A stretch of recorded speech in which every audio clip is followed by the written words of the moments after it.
Assalamualaikum warahmatullahi wabarakatuh. Halo semuanya, bagaimana kabar kalian hari ini? Di hari yang cerah ini, semoga kita selalu diberikan kesehatan, semoga kita selalu dalam keadaan baik dan happy ya, agar kita selalu bisa mengikuti pembelajaran dengan baik tanpa harus memikirkan hal-hal yang lain. Kembali lagi bersama Ibu Anya. Hari ini kita akan mempelajari hal baru nih, hal baru yang mungkin dari kalian belum pernah mendengar tentang hal ini. Namun sebelum itu, sebelum pembelajaran ini dimulai, mari kita posisikan duduk dulu agar lebih nyaman dan nanti ketika pembelajaran tidak merasa ngantuk, tidak merasa pegal ataupun tengeng ataupun hal-hal yang bisa mengganggu pembelajaran. Pada hari ini kita akan mempelajari tentang konsep dan juga tahap-tahap yang mungkin dari kalian belum pernah mendengar mengenai ini. Namun sebelum masuk ke pembelajaran tersebut, di sini Ibu ada beberapa produk yang Ibu yakin kalian sudah tidak asing lagi dengan produk-produk ini. Kita bahas ya. Yang pertama ada Nokia, yang kedua ada Lemonilo, Indomie, BlackBerry, dan juga Sari Roti. Nah, yang pertama ini ada Nokia. Siapa sih yang nggak kenal dengan Nokia? Ayo, semua tahu ya. Dulu ketika kita masih kecil, orang tua kita sebelum adanya Android, sebelum adanya iPhone, Nokia ini merupakan salah satu produk telepon seluler yang sangat populer. Bahkan hampir seluruh masyarakat Indonesia menggunakan merek ini karena dia termasuk menguasai pasar saat itu. Namun mengapa ya kok sekarang Nokia kok tidak ada lagi di Indonesia?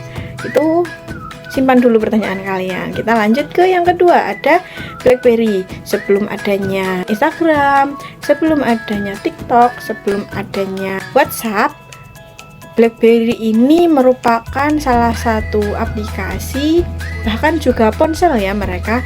Nah, mereka mengembangkan suatu inovasi yang memunculkan kita bisa berkomunikasi dengan orang lain secara lebih cepat gitu, BBM gitu.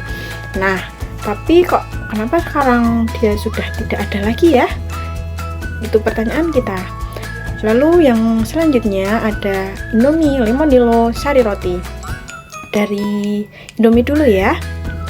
Siapa sih di sini yang nggak kenal Indomie? Ibu yakin setidaknya dalam 2 minggu sekali pasti kalian makan mie instan.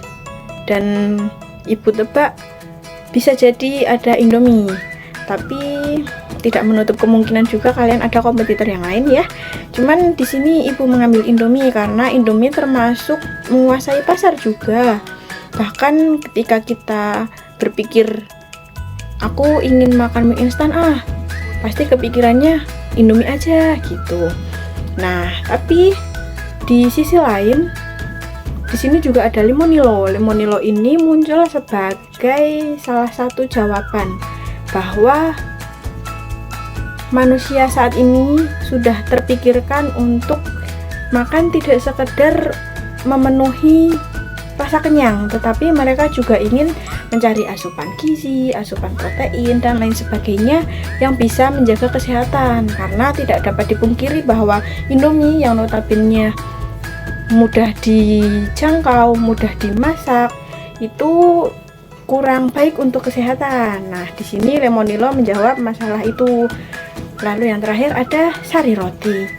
Kalau Sari Roti ini lebih ke makanan yang praktis ya, tapi juga mengenyangkan. Ibu merasa bahwa Sari Roti tidak se-hype dulu karena sekarang sudah muncul makanan-makanan instan lain seperti sosis, seperti nori, seperti makanan-makanan yang bisa disiapkan, bahkan ada nasi coklat seperti itu. Nah, itu juga termasuk salah satu alasan kenapa kok Sari Roti tidak se-hype dulu. Untuk menjawab beberapa pertanyaan kita di awal tadi, kita akan masuk ke pembelajaran. Jadi, hari ini kita akan mempelajari tentang produk life cycle atau daur hidup produk.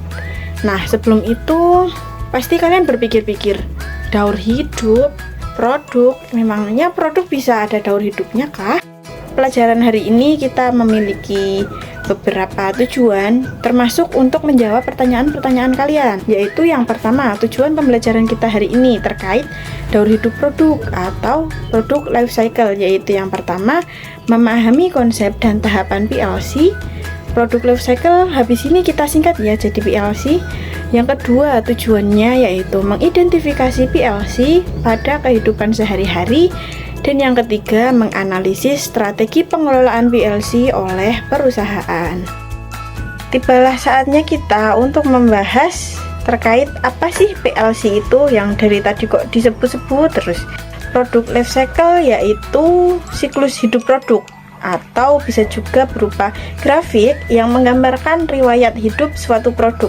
Bisa dilihat ya pada gambar itu ada perumpamaan yaitu pohon, dari awal dia kuncup sampai akhirnya tumbuh akar besar sampai jadi pohon yang bisa menghasilkan buah-buahan yang enak, lalu akhirnya pohon itu mati karena banyak hal. Nanti kita bahas ya, tapi ini bukan tentang pohon, kita akan membahas terkait siklus hidup produk. Lalu selain itu juga produk life cycle juga merupakan tahapan proses perjalanan hidup suatu produk, mulai dari dia diperkenalkan ke pasar hingga akhirnya dia ditarik kembali dari pasar. Nah, yang perlu digarisbawahi yaitu riwayat hidup. Kalau riwayat hidup mirip sama perjalanan hidup ya. Jadi mereka sama-sama mempunyai proses yang panjang, yang tidak hanya setahun 2 tahun terus sudah. Namun mereka sudah melalui banyak hal di siklus hidupnya, yaitu mulai dari naik turun seperti halnya grafik PLC. PLC itu ada 4 tahap ya anak-anak. 4 tahap sama halnya seperti perumpamaan pohon tersebut, dari awal dia tumbuh sampai dia tumbuh lebih besar, sampai bisa berkembang, berbuah, sampai akhirnya mati. Nah, seperti itulah produk juga mengalami siklus-siklus atau daur hidupnya. Oke, di sini kita akan membahas terkait tahap introduction atau tahap perkenalan, yaitu ciri-cirinya perusahaan akan memperkenalkan produk dalam jumlah besar. Yang kedua, promosi dilakukan secara agresif. Yang ketiga, membangun brand awareness. Dan yang keempat, target pasar itu spesifik. Nah, kalian ngeh nggak ketika suatu produk meluncurkan produk baru atau varian baru, pasti mereka akan mengadakan yang namanya diskon, entah itu diskon buy one get one, entah itu potongan harga, dan lain sebagainya, yang mana tujuan mereka mengadakan ini agar masyarakat terbiasa dengan produk-produk kita, sehingga ketika mereka merasa cocok, ketika mereka merasa nyaman dengan produk kita, selanjutnya mereka akan rutin melakukan pembelian produk kita. Biasanya perusahaan juga yang kedua ini promosinya agresif, yang mana mereka memanfaatkan berbagai media ya, entah itu iklan di televisi, entah itu di media sosial, entah itu menempelkan pamflet-pamflet di pinggir jalan, entah itu memakai billboard dan lain sebagainya. Biayanya tidak sedikit ya anak-anak, karena untuk memunculkan brand awareness atau kekenalan bahwa mereka tahu oh ternyata ada produk ini, itu membutuhkan biaya yang banyak, seperti yang tadi promosi-promosi tadi gitu. Terus yang terakhir, tahap perkenalan ini ada target pasar spesifik yang ingin diraih oleh para produsen-produsen ini, bahwa ya kita tahu ya di materi STP kemarin, setiap produk itu punya target masing-masing, yang mana tidak bisa semua produk, semua konsumen. Ada sih bisa, cuman tidak semua produk seperti itu. Selanjutnya ada tahap yang kedua, yaitu growth atau pertumbuhan. Di sini ada beberapa ciri-cirinya, yaitu yang pertama, permintaan akan meningkat karena produk sudah dikenal, sudah ada brand awareness tadi ya anak-anak. Yang kedua, labanya mulai terlihat, sehingga dari perusahaan itu fokus untuk kelancaran distribusi, karena kan di awal mereka udah produksi secara banyak-banyak. Nah, di situ mereka fokusnya lanjut ke distribusi, bagaimana produk-produk mereka ini bisa sampai ke tangan konsumen dengan aman, dengan selamat, dengan produk yang tidak cacat, seperti itu. Lalu yang ketiga, promosi tidak terlalu agresif meskipun persaingannya sangat ketat. Kenapa tidak terlalu agresif? Ada yang tahu nggak? Iya betul, tidak terlalu agresif karena mereka sudah punya brand awareness. Jadi masyarakat itu udah tahu ada produk ini. Ketika mereka udah pernah merasakan, udah pernah menggunakan, dan mereka tahu bahwa produk ini bagus, mereka secara tidak langsung akan membeli produk kita lagi gitu. Jadi mereka dari pihak perusahaan ini merasa tidak perlu terlalu agresif, yang penting masih ada promosi, yang penting mereka sudah tahu ada produk kita, yang penting mereka tetap membeli produk kita setelah mencoba, seperti itu. Lalu yang terakhir, diperlukan analisis data konsumen. Kenapa kok harus ada analisis data konsumen? Ada yang tahu? Ya, analisis data konsumen ini diperlukan agar kita bisa meningkatkan dari tahap pertumbuhan hingga ke tahap selanjutnya, yaitu di tahap kedewasaan. Kenapa harus ditingkatkan? Karena ya kan kita sudah ada di tahap pertumbuhan, yang mana kita sudah melalui tahap sebelumnya, yaitu tahap perkenalan. Setiap orang, setiap perusahaan pasti menginginkan peningkatan dari dirinya, dari produknya, dari perusahaannya, biar lebih bagus gitu ya.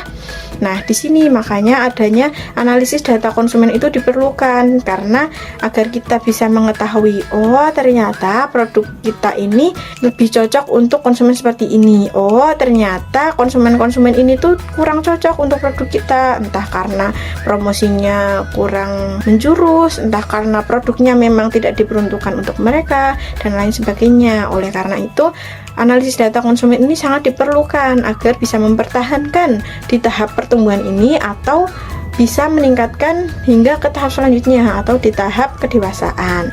Kita belajar, kita mengetahui bahwa ternyata tahap itu tidak hanya sekedar dari bawah naik ke atas sampai pucuk terus turun. Tidak sekedar itu, cuman tergantung dari kita bagaimana menyikapi, apakah kita akan ketika di bawah kita akan tetap diam saja, ataupun kita mau melakukan inovasi-inovasi atau strategi-strategi untuk meningkatkan lagi. Aku tidak mau di titik ini, aku mau meningkatkan tarafku biar aku bisa naik lagi seperti yang kemarin aja aku bisa, hari ini pasti aku juga bisa gitu. Semoga kalian bisa tetap bertahan dengan bagaimanapun kondisi yang sedang menerpa kalian, dengan bagaimanapun keadaan yang mungkin membuat kalian mikir, bisa nggak ya aku kayak gini, bisa nggak ya aku bertahan sampai besok, bisa nggak ya aku mencapai titik itu gitu. Jadi ibu berharap semoga kalian bisa mencapai apa yang kalian cita-citakan, mencapai apa yang kalian dambakan, apa yang kalian tujukan, apa yang kalian usahakan, itu semoga diberikan kekuatan, diberikan kemudahan, kelancaran agar kalian bisa mencapai hal-hal tersebut. Dari ibu itu saja, karena materi PLC kan ada 4 tahap. Nah, yang 2 ini dari Ibu Anya, yang 2 ini akan dilanjutkan oleh Bu Hanum. Mungkin kalian sudah sedikit pegal ya, karena dari tadi duduk dan mendengarkan saja. Jadi Ibu mohon habis ini Ibu Hanum akan ada ice breaking. Jadi kalian ikuti ice breakingnya dengan senang hati, dengan menyenangkan, agar kalian bisa mengikuti pembelajaran selanjutnya bersama Bu Hanum. Seperti itu. Dan dari Ibu Anya cukup. Terima kasih banyak atas perhatiannya. Semoga apa yang Ibu sampaikan bisa bermanfaat untuk kalian ke depannya. Dan dari Ibu cukup. Assalamualaikum warahmatullahi wabarakatuh.